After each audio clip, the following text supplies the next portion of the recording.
Bionicle Chronicles 1 Tale of the Toa by C.A. Hapka. Chapter 7 The Meeting. Gali was the first to notice the two newcomers. "Brothers," she said quietly. "Look." One of the newcomers wore a bronze mask. He leaped easily down to land among them. "Mind if we join the party?" Tahu stepped forward. "I am Tahu, Toa of Fire. Who are you?" The bronze stranger seemed unintimidated by Tahu's fiery glare. "I'm Pohatu," he said. "Toa of Stone. My talkative friend there is the Ice Toa, Kopaka." He gestured to the silver and white figure standing silently behind him. The second newcomer stepped forward, Kopaka. Gali looked him up and down, feeling a chill ripple through the air as he came closer. This one has many layers," she thought uncertainly. "He is cold, but I sense his frosty exterior may hide a blazing fire deep within." At that moment, Kopaka turned his icy gaze upon her, catching her stare. He said nothing, but Gali quickly turned away. More introductions were made, and soon they were trading stories of how and where they had each awakened. As the others chatted, Kopaka said little. He was thinking about the future. What else lay in store for them here? And what of the mysterious Makuta, the evil one his villagers had spoken of? He glanced at the red one, Tahu, who was blustering on about his journey to find his village, Takoro, at the top of a volcano. Will he be prepared for the heat of battle? Kopaka thought. Or will he burn out quickly? Then there was Onua, the Toa of Earth. He spoke less than the others, while listening to all that was said. Did that subdued exterior hide a busy mind? Or an empty one?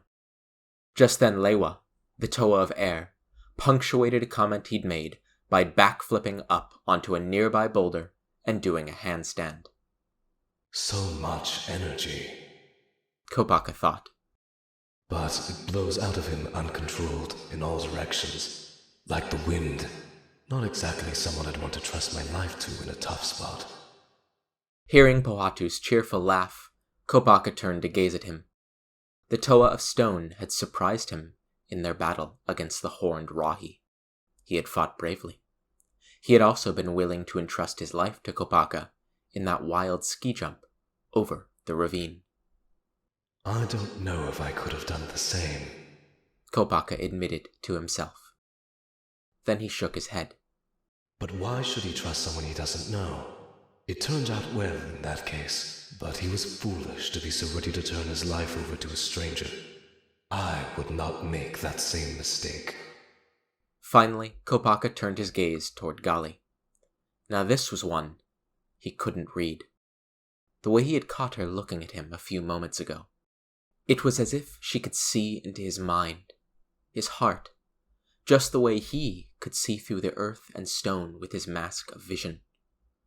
But that was impossible, wasn't it? Gali spoke, interrupting Kopaka's thoughts.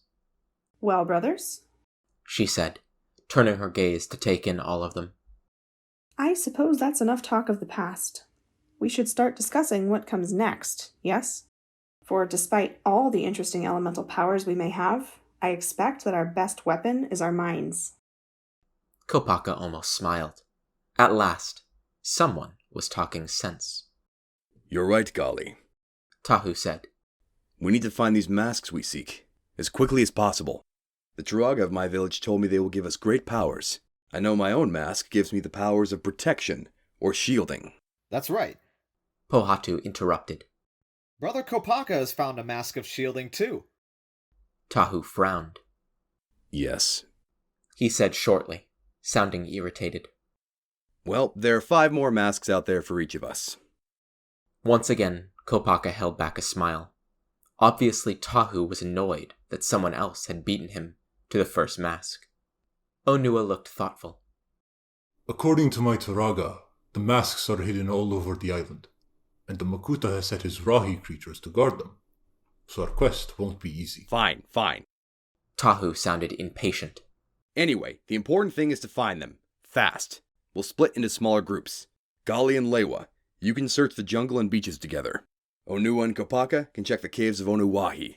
And Pohatu, you can come with— Hold on a quick second, Brother Tahu. Lewa interrupted. If speed is what we're after, why bother with the pair making? Why not each of us journey search on our own? Onua shrugged. Our fiery brother has a good plan. He said calmly. Working in pairs makes sense. It strikes a balance between speed and caution. Gali was shaking her head.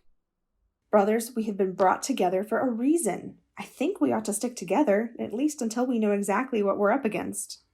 Pohatu nodded. She's right, He said. Trust me, these Rahi creatures are nothing to face alone. If we travel together, it should give us little trouble. Right, Kopaka? Kopaka shrugged, doing his best to chill the impatience he felt in listening to this conversation. Why hadn't he already departed? I can't agree, Tower of Stone. He said. We should split up. As I already told you, I prefer to work alone. Pohatu looked slightly hurt. You may prefer it, He replied. but would you also prefer being chased by that sharp-horned beast if I hadn't been there to help you trap it? Enough of this bickering! Tahu broke in impatiently. We will accomplish nothing by standing here and having a debate. The decision is made. We split into small groups. It's the best of both worlds, can't you see that? All I see is someone who believes that power belongs to whoever shouts the loudest. Kopaka thought in disgust. Well, I, for one, am not ready to bow to such a leader. Not as long as I have life in my body. Tahu noticed Kopaka's stare. What thoughts lay behind his mask? The Ice Toa's silence and intense gaze made Tahu uneasy, though he didn't like to admit it, even to himself. It doesn't matter. Tahu told himself, pushing such feelings aside. There are more important things to worry about. The others were already back to arguing, several of them speaking at once.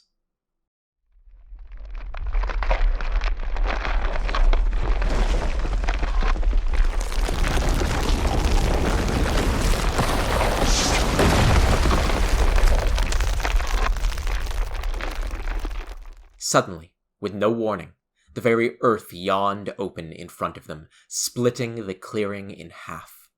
All around, the earth shuddered and trembled, smaller cracks opening here and there as the trees shook and birds took off into the air in a panic of cries. Jagged streaks of white-hot lightning streaked across the sky, striking down only a few lengths from where the Toa stood. Get back! Onua shouted as the air crackled with electricity, and several trees and shrubs burst into flame. Tahu leaped away with the others, though the fire held no terror for him. What was happening? A huge bank of dark clouds rolled in above them, releasing a torrent of rain and hail. A violent gust of wind howled down from farther up the mountain. What kind of crazy storm is this? Lewa yelled over the noise of the pounding rain and shrieking wind. An earthquake? Thunder and lightning? Rain and hail and wind all at once? Gali shook her head, shielding her face against the driving wind. This can be no regular storm, She cried. It must be the work of Makuta. As the word left her mouth, the storm suddenly stopped. The earth lay still.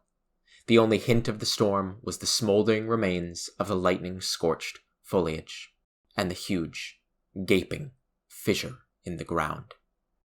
Eerie. Pohatu remarked. Tahu nodded grimly. Clearly Makuta knows we're here. There is no time to lose. We need to find those masks. Now!